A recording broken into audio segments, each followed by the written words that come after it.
He is the rated R superstar, Edge.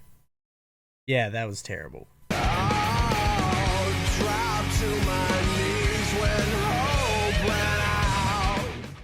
How's it going, everyone? It is PC, and welcome to my very first What If WWE video, where I take a look at WWE storylines from the past and present and tell you guys how I would have booked it.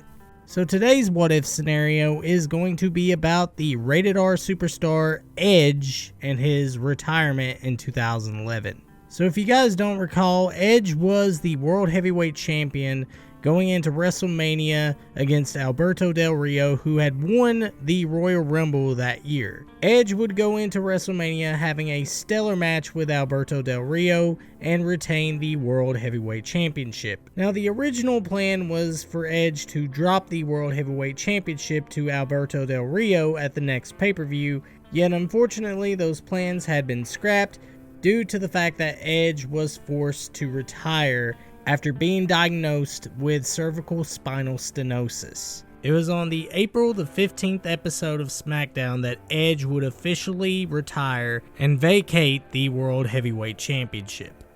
But what if Edge did not retire? What if Edge had plenty more to give? Now, we're not going to ignore the fact that he is suffering with cervical spinal stenosis. I mean, that shit is awful. But what we're going to do instead is we're going to delay that. We're going to delay that for at least 3 years. So WrestleMania 30 is going to be Edge's last match. So that gives us 3 years with the Rated R Superstar. And I think that is plenty enough time for Edge to do what he needs to do to end his career on his terms. So this is going to be a 4-part What If series. We're going to go through 2011, 2012, 2013, and 2014 leading up to WrestleMania 30. So first, let's start with 2011 and what 2011 has in store for Edge. So after Edge's match at WrestleMania, he goes on Raw to cut his promo like normal, yet he doesn't bring up his injuries nor does he retire. Instead, he goes on to say that he has plenty left in the tank and that he is willing to fight against Del Rio at the next pay-per-view, which is Extreme Rules. Of course, Alberto Del Rio comes out and attacks Edge from behind and puts him in an armbar. He manages to hurt Edge's arm and leaves him left laying in the ring. Del Rio holds the title up and tells Edge that last night was a setback. This time, he will beat him. So the next pay-per-view at Extreme Rules, Edge defends his title against Del Rio once again. Only this time, it's an Extreme Rules match. In this match, they both beat the ever-living piss out of each other. And while Del Rio does get the upper hand on Edge throughout this match, Edge is able to endure and manages to win and retain the World Heavyweight Championship. Now, there is a good reason why I'm keeping the belt on Edge right now, and that is because I'm setting him up with a feud with Brodus Clay, who is doing his Hall of Pain shtick. Because if you guys remember, Mark Henry ended up with the Hall of Pain gimmick, which was originally supposed to go to Brodus Clay. But we all know how things would turn out for Brodus Clay in the end. So here's how we're going to set up this feud. Edge is going to have a non-title rematch against Del Rio the next night on Raw, which of course Edge manages to beat Del Rio. Yet after the match, Brodus Clay comes in, attacks Edge, and tells him, "Welcome to the Hall of Pain."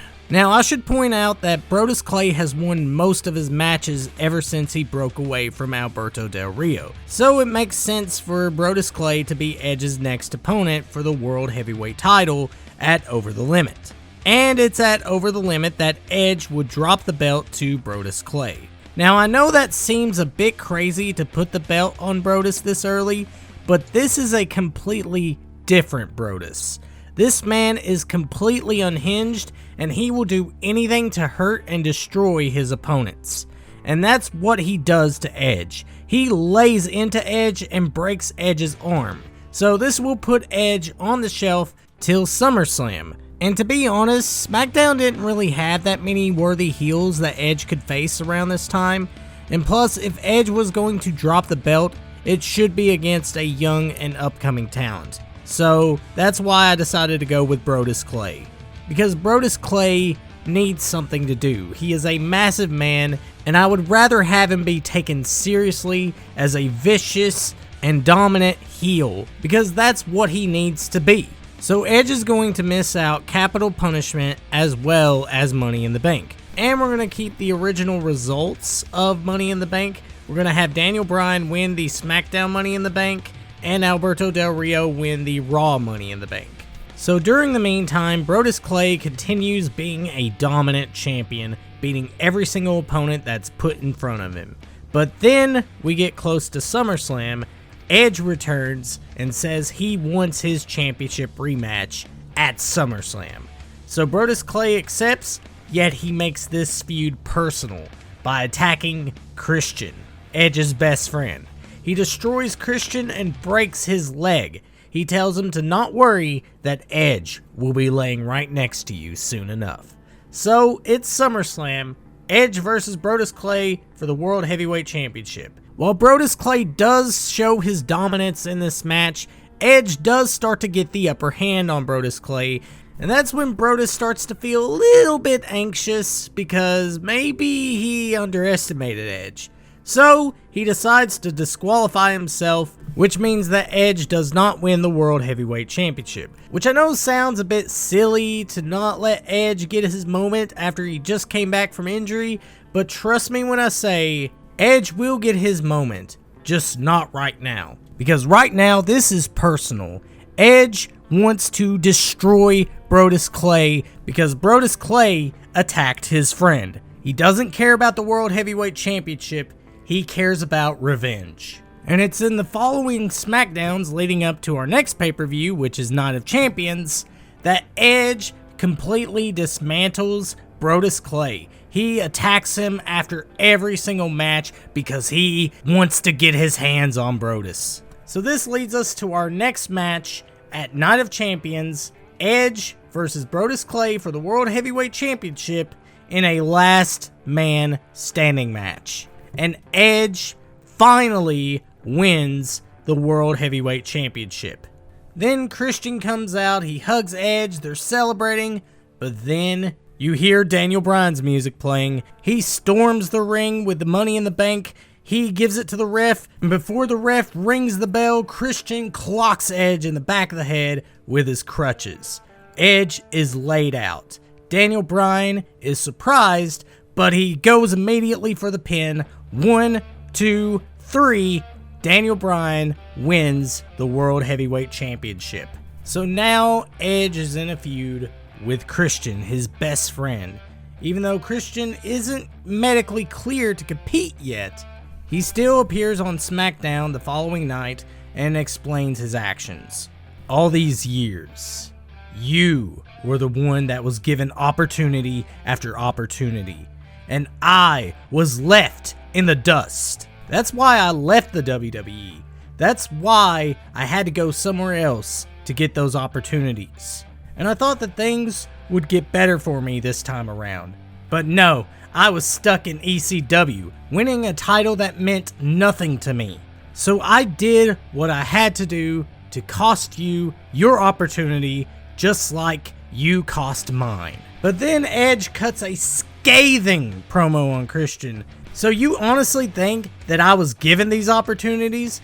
No, I earned these opportunities. I earned to win the Money in the Bank, go and cash it in on John Cena at New Year's resolution in 2006, and become the WWE Champion. No matter what you say, Christian, I earned that. And you whined and bitched because you weren't getting your way. You're entitled, Christian. You don't deserve a World Heavyweight Championship because you are a whiny little bitch. So yeah, this is personal, guys. And that's what's going to lead us to our feud at Vengeance. Yeah, I'm skipping Hell in the Cell because Christian isn't able to compete, and I don't really have anything planned for Edge for Hell in the Cell. So we're skipping Hell in the Cell. So it's at Vengeance that Edge will be facing Christian in a unsanctioned grudge match, which means that the winner of the match is whoever beats their opponent so much that the referee has to get involved and break it up. So Edge and Christian tear into each other. Both of them are having a hard time standing up because they've laid so much onto each other. Edge spears Christian right through a barricade, and they are both laid out. So the ref comes in, checks on them, and calls the match off because no man can get on their feet. Now, I do want their feud to continue on to Survivor Series, so I'm not going to plague these guys with injuries. And plus, it wouldn't make sense because Christian just came back and Edge just came back at Summerslam, so it wouldn't make any sense to put them back on the shelf again. So what I'm going to do is I'm going to have TLC take place after Vengeance. That way Edge and Christian can skip out on this pay-per-view and recover enough so that way they can continue their feud for Survivor Series. So during the weeks leading up to Survivor Series, Edge and Christian cut promos on each other.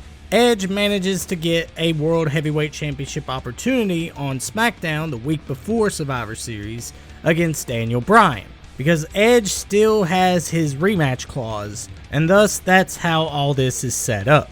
So Edge faces off against Daniel Bryan, and while they do have a really fantastic match, unfortunately Edge does not win the World Heavyweight Championship due to Christian interfering in the match.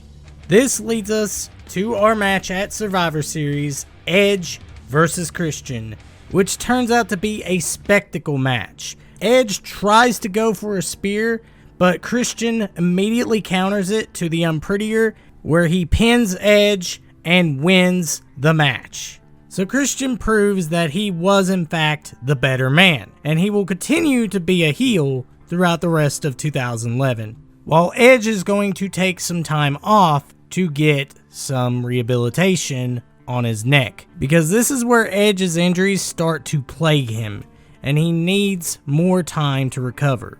So that's where I'm going to leave off 2011. So yeah, that's how I would book Edge in 2011 if he didn't retire in 2011. But stay tuned because we're going into part 2 where we talk about 2012. What is Edge going to do next? Find out. Be sure to subscribe to this channel, and also please don't forget to like this video. Anyways, this has been PC, signing off.